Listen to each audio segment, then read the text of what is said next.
Good afternoon, Jason. Thank you very much for agreeing to be interviewed for the Business Influencer podcast. Now, for those of you who don't know Jason, he's been given an honorary doctorate, so he's a doctor. He was also honoured by the Queen with an OBE. He's the CEO of Lioncroft Wholesale Limited, a bit more of that later on. He's the chair of the West Midlands India Partnership. He's on the governing council of Aston University. He's a patron of the charity Acorns. He's the president of the Asian Business Chamber. He was until recently a non-exec director at the University Hospitals Birmingham. He was the youngest, and I know this because I used to bump into him regularly, he's the youngest ever chair of the Institute of Directors and the first of an ethnic origin. And he was previously director, this will be interesting, we'll pull this out later, of EastEnd Foods, which was recently exited and sold to a private equity company. It was 50 years old, so it was quite established.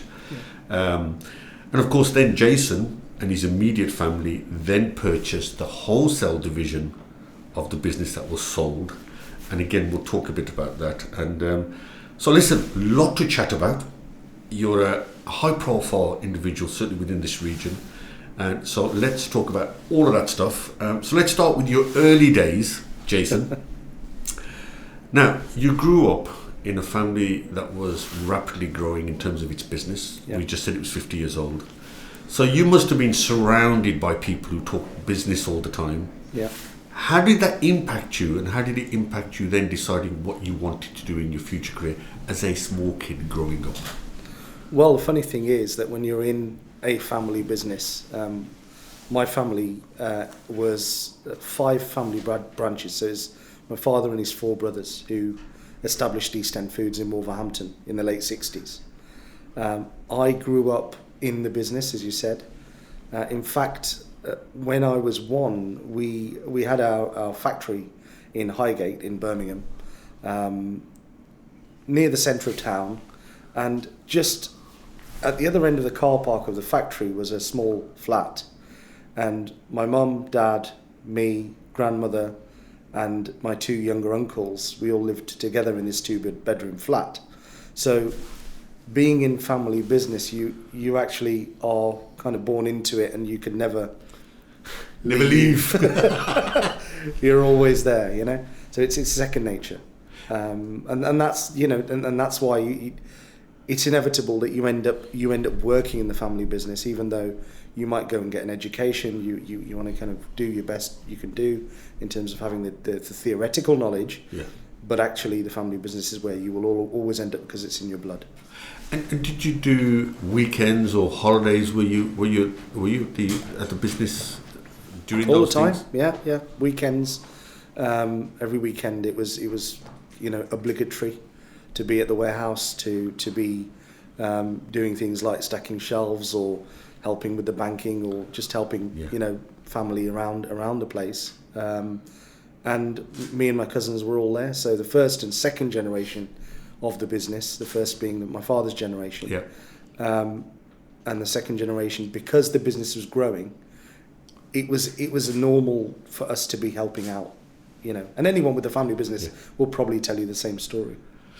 Now, I mean, I didn't say that you've got a great education behind you as well, but people do say education's great, going to a business school is great, but actually you really learn by doing things. And do you think during your earlier sort of, as you were growing up, what do you think you learned? I know you were going to university, but what skills did you learn? You probably didn't realise, but what skills did you learn before you then took sort of the top seat? What did you learn in those sort of afternoons and weekends, and what sort of things did you pick up that perhaps a business school couldn't teach you? Well, I think look, first of all, on the education front, what it does is it gives you discipline. It gives you a manner in which to create arguments or create thought processes in a more succinct manner. So the education piece is very important. Yep. But like you said, in business, what happens is you learn customer relationships, the importance of knowing the people that you trade with, and knowing them well and serving that customer as best you can.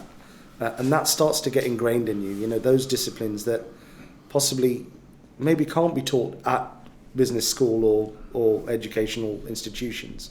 So the experience paired with the education becomes a very powerful force.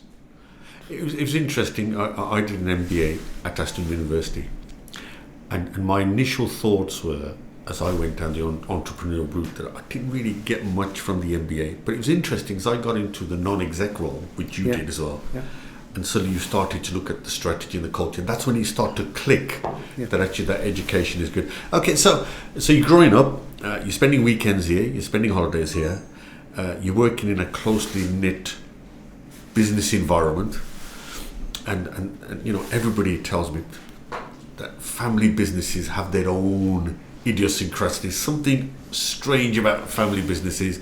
They have a lot of advantages, a lot of disadvantages. How did you find it? How did you find it growing up in a family business that was exploding really over those 50 years? To be honest, to me, it was second nature. I didn't know any different. You can only assess and measure things in retrospect. Yeah. So when you look back on life and you say, well, look, you know, what was the benefit of family business? And what the family business does is, if you look at number of successful businesses around the world are family businesses. And what it does is you're tied in by the same value set. So the same value set of the family and everybody driving towards the same goal is what drives the success of the business. And because as a family you have a long-term view. Yeah. So when you invest, for example, the building we're sitting in today, we spent probably 40% more than we needed to on the building. But the purpose of that was to make it future-proof. Yeah. The purpose of that was the long-term view and our confidence in our industry.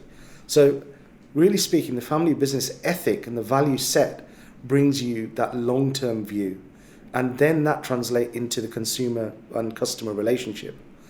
For example, in EastEnd Foods, we invested heavily in our production facility, the quality of the product we produced.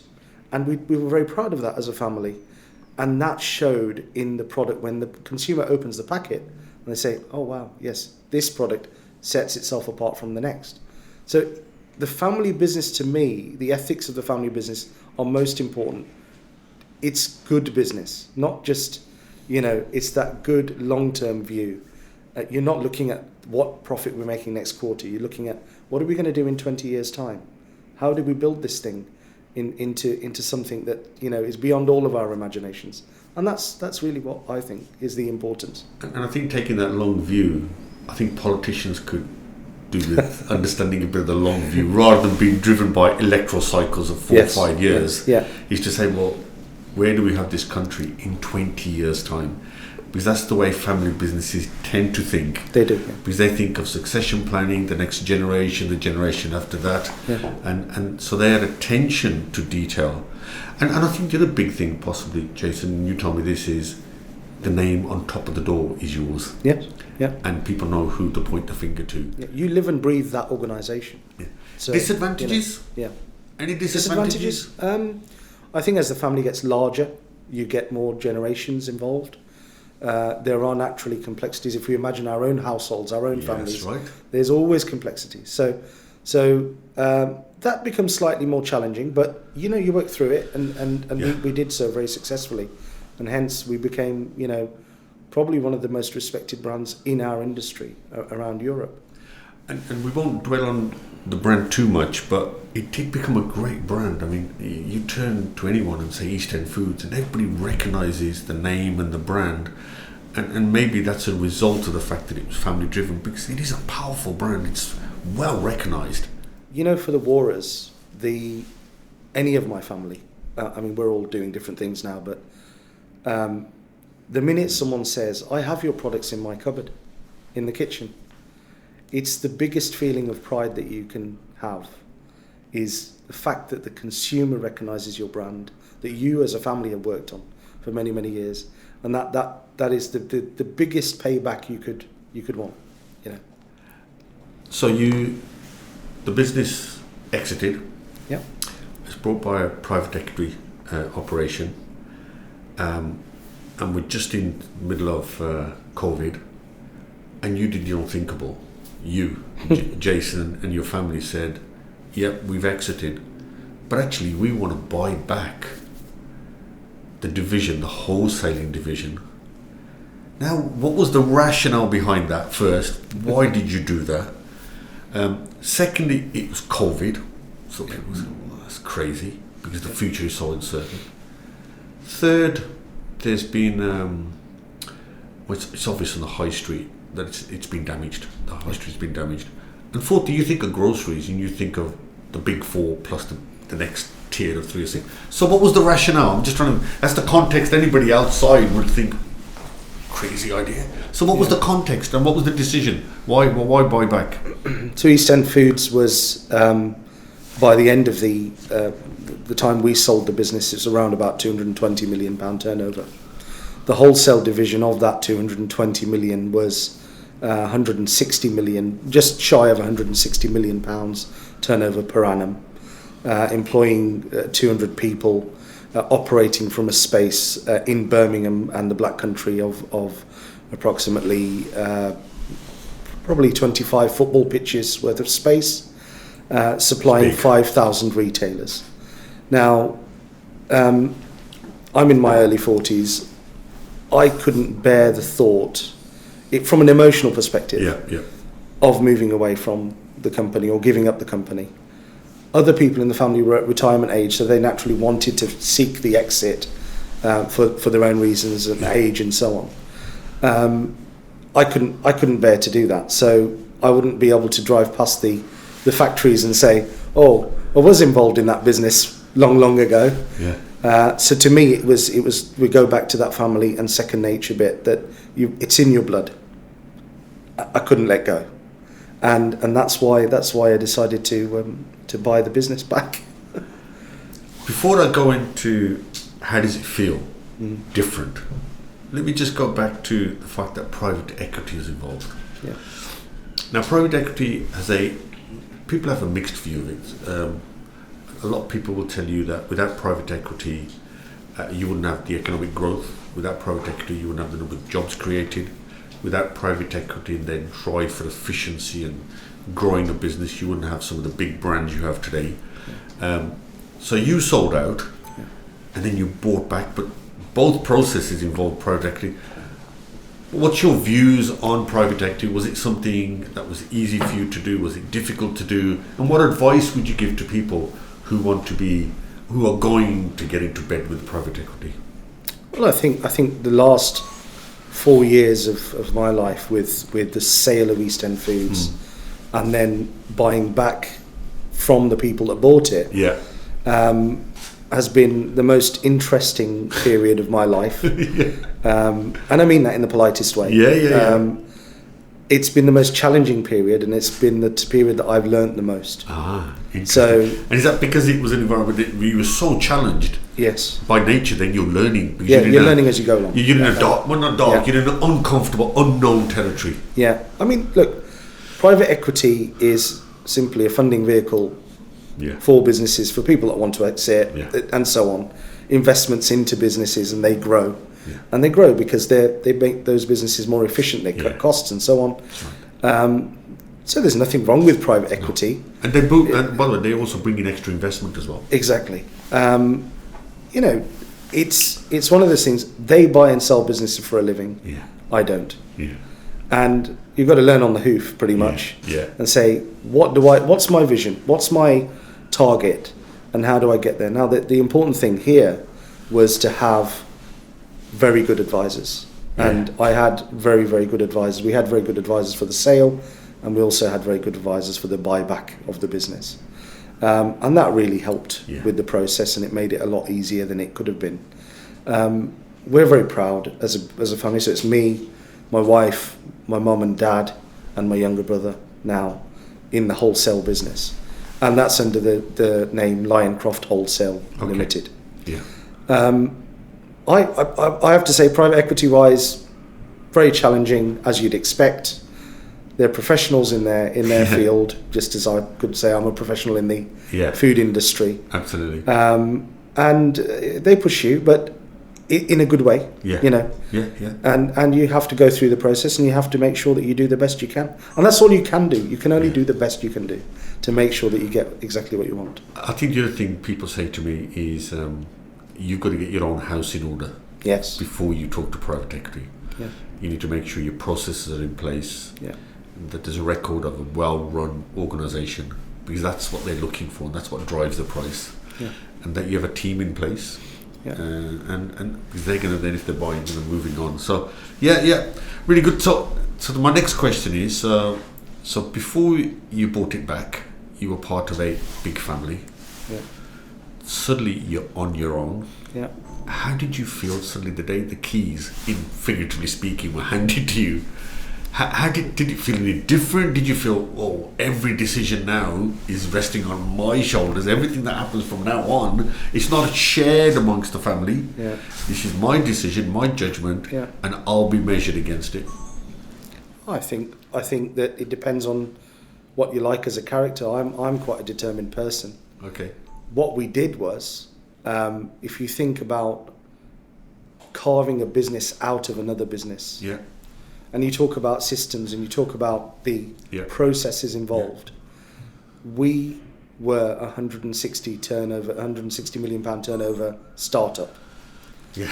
All of our managers, all of our execs were all brand new. Wow. So the whole of the operational and organizational aspects of the business are brand new, right? And what do? You have a vision. Yeah. You know where you want to take the business. The first thing you need to do is go and hire the right people. Yeah. And we're very fortunate that we found some very, very good people from big organizations who have come and joined us.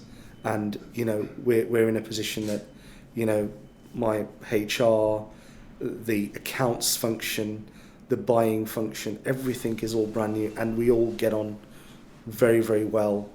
There's a light culture. There's a real energy about the place, and really half of the challenge is the culture of the organisation, building the right culture, building the energy level. Our organisation has the values of honesty, opportunity, power, and energy. So always be honest in all you do. Take the most of the opportunities that present themselves to you. Go and find those opportunities to grow the business. Have the power to do so. So you've got to have that kind of gusto about you to make it happen. And energy, obviously, self-explanatory. You need to be energetic to make it happen. And you'll see that those 4 words spell hope. Nice. So and all my team are aware of these values, and the vision is for us to be the most respected wholesaler in our industry.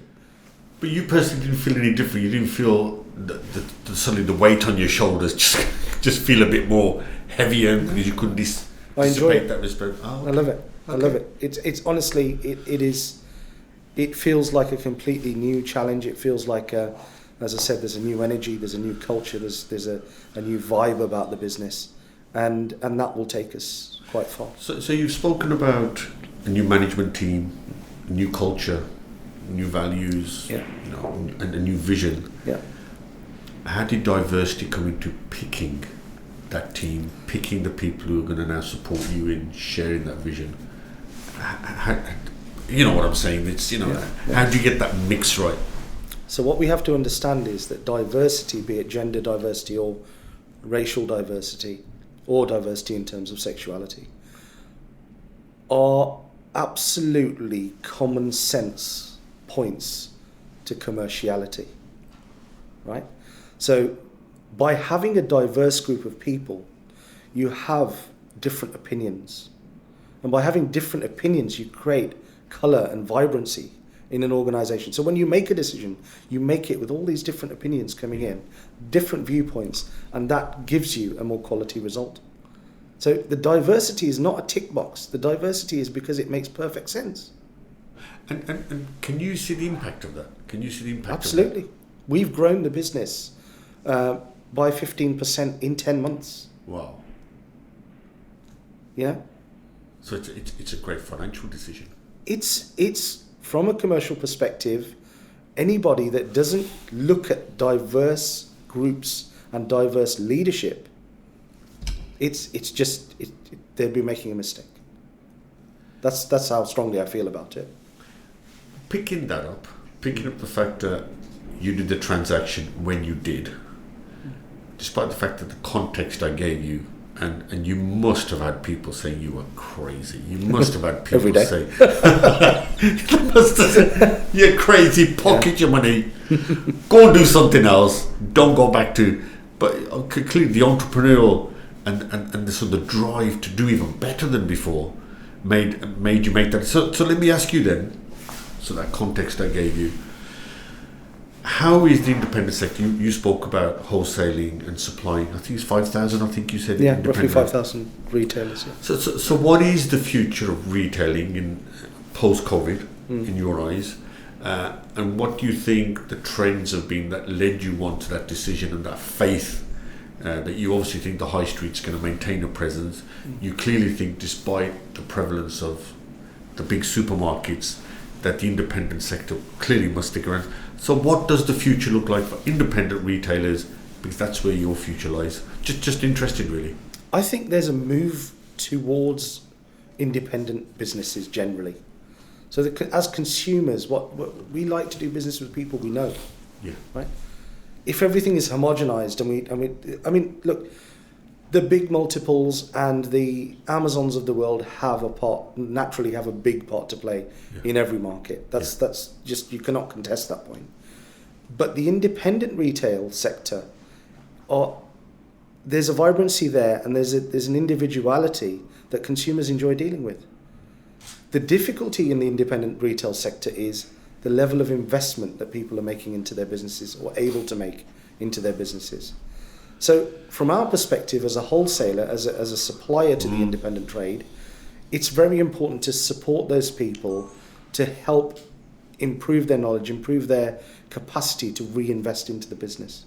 Now, part of that is the prices you charge, the deals you give them, the promotional package you offer, but actually quite a big part is the support you offer the business owners, the relationship you have with those business owners, and that, from a friendship perspective, you're able to advise them and help them out as much as possible. And that's how we've always run the business, really. So if you have 5,000, I'm just curious, with 5,000, that's a lot of people to deal with. So do you pick a top 10 that you help, a top 20, or anybody who gives you a call, or you just? No, I think you deal with obviously your regulars naturally. Yeah.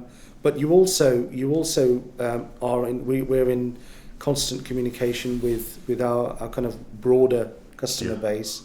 They're all pretty regular people, and if you look at our depots are the busiest depots in our industry, we believe. The reason being, we benchmark. Yeah. And we look at the performance of our place and say, well, we're doing okay, touch wood, with the grace of God. So it's important to have that relationship. Then obviously other aspects nowadays are the power of technology. Yeah. So we're investing a lot into technology now. We're a little bit behind the curve because cash and carry wholesaling is a traditional business. Yeah, it is. But yeah, we've got some great people on board from big multinational companies who are now re-engineering and redeveloping our IT base. So you see growth then on the high street? Because obviously... I do, yeah. Because you're saying you want to grow your business, and that relies on the high street and independence growing. Is that right? I definitely... I'm very confident in the performance and the prospects for the independent trade. As I said, the caveat to that is, how do we help them to invest in their own businesses? Just like we are an independent family business, we've got to help the other independent family businesses to grow and succeed.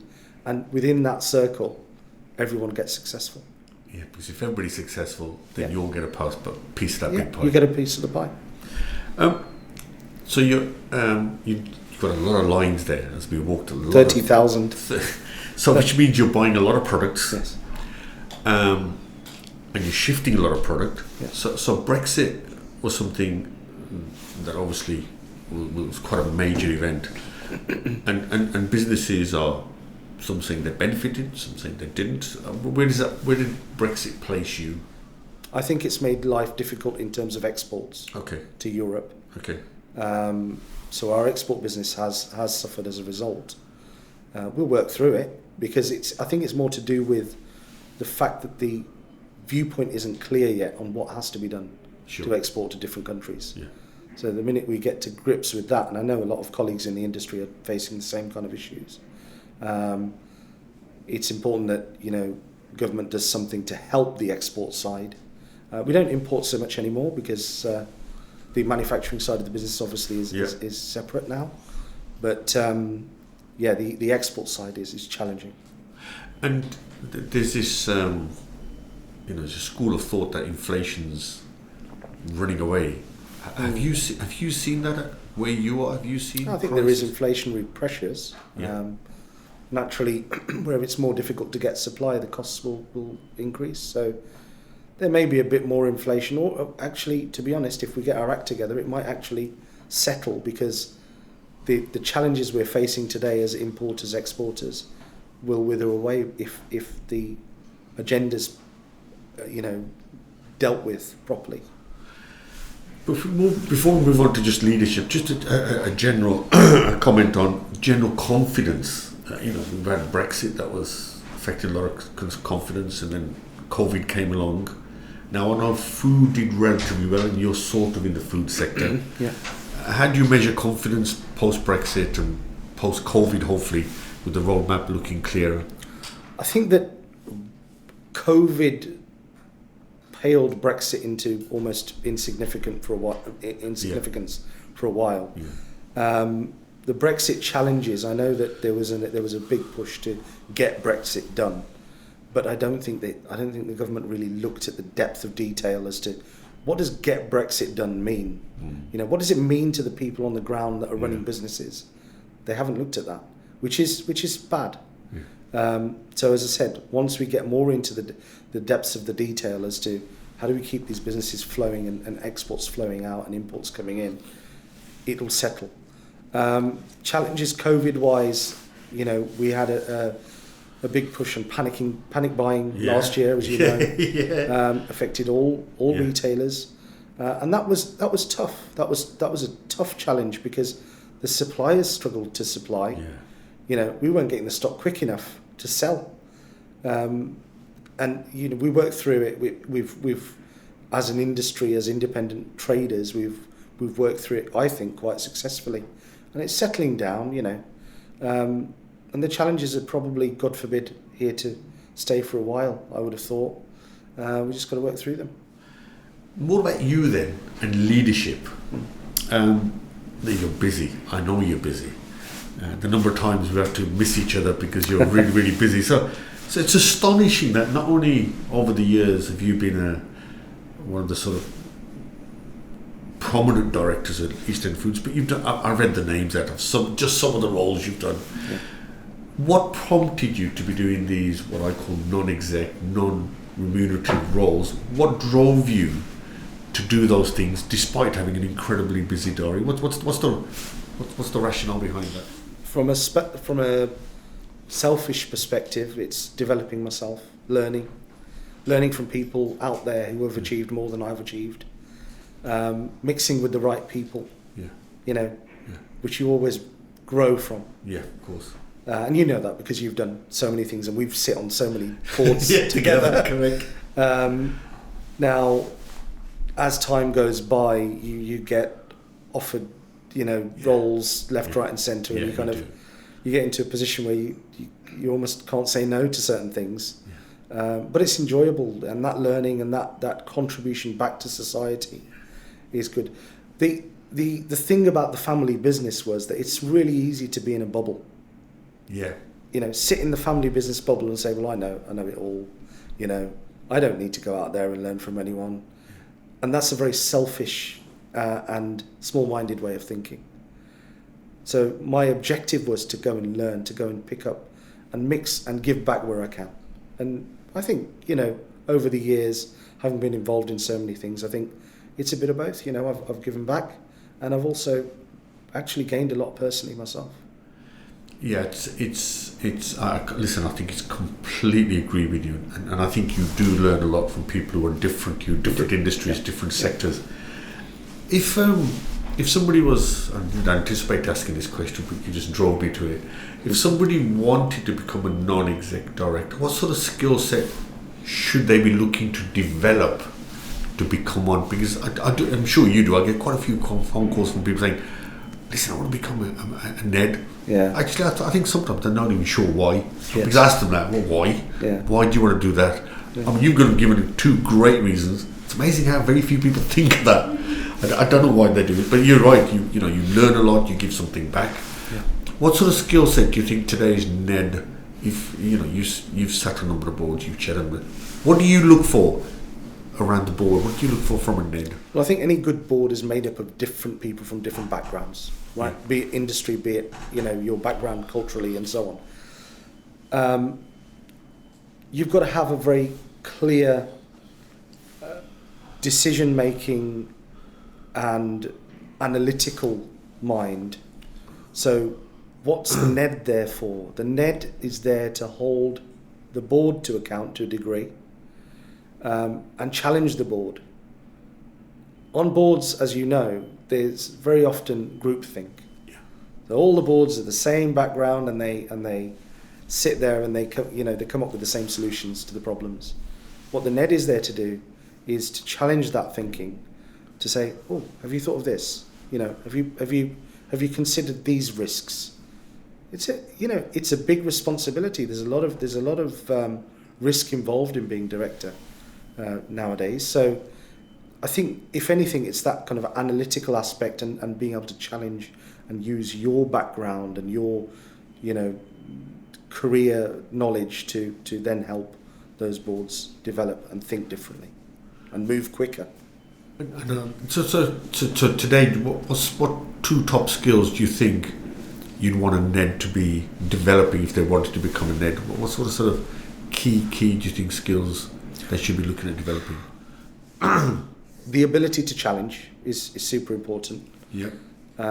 So not being afraid to put your viewpoint out there. And I think picking up information and sucking in that information very, very quickly. Because a lot of these boards, 400 or 500 pages of information you've got to try and take in. And that is, there's a fair bit of reading involved. I think the other observation I have before we move on to the next question is, I think you're absolutely right, and I think that's where the education, by the way, comes in.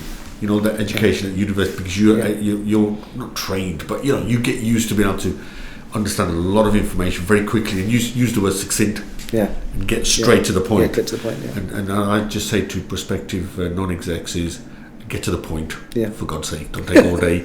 And also be prepared to work with a bunch of people you've never met before. Yeah.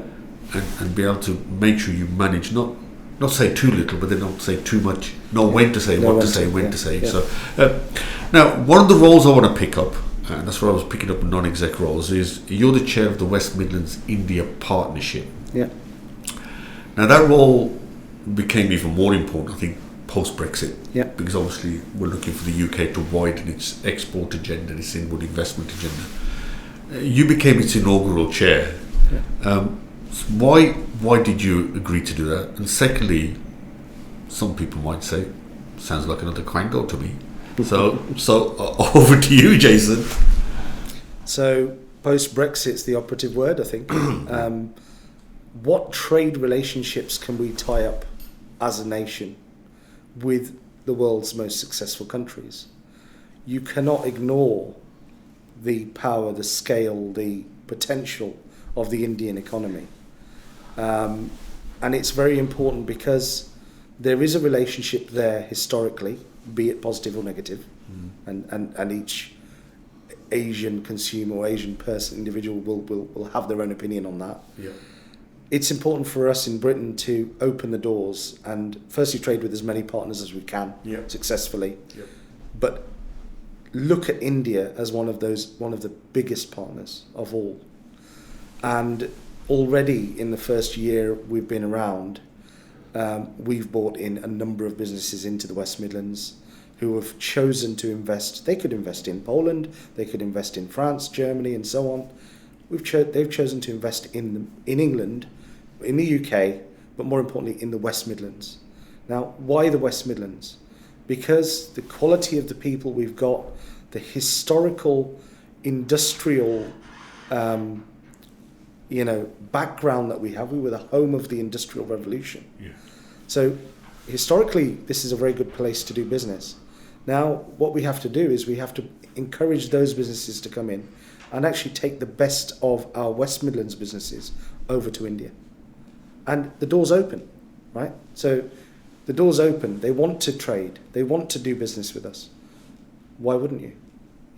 So I think West Midlands India Partnership is a very important vehicle to make that happen. And we're already seeing, because you sit on the board as well, we're already seeing the results of that labour or those efforts that are coming to the West Midlands.